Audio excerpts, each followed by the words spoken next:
Today you're going to start your relief sculpture. You're going to need the following supplies: your relief sculpture template paper, your paint palette with paint brushes, a cup of water, your paints, and a couple paper towels.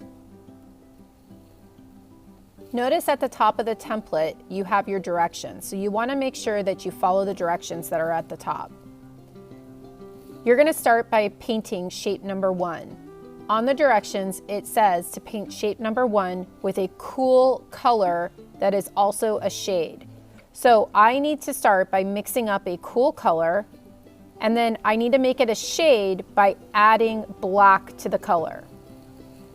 I'm going to make my color a blue violet, and again I'm going to make it dark blue violet because it needs to be a shade. So first I'm going to mix my blue because it's the lighter color. Then I'll add a small amount of red to my color to make it the blue violet shade, and then I'll add a very small amount of black to the color just to darken it. Once I have my color all mixed, I'm going to paint shape number 1.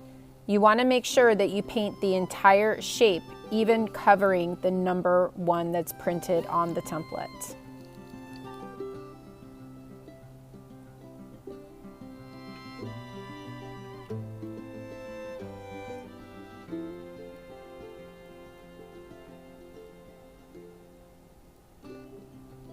You may have to add 2 coats of paint to make sure that your paint doesn't look streaky.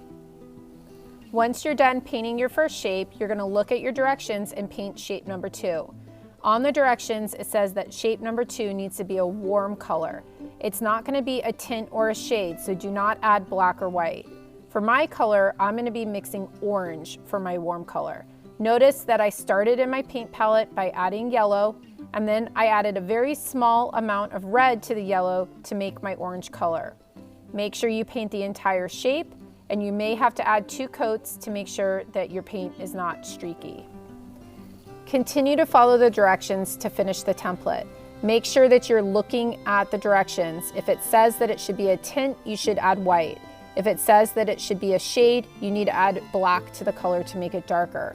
If it says it needs to be a neutral color, you either need to mix a tan color, a gray color, a brown color, or you can use white or black.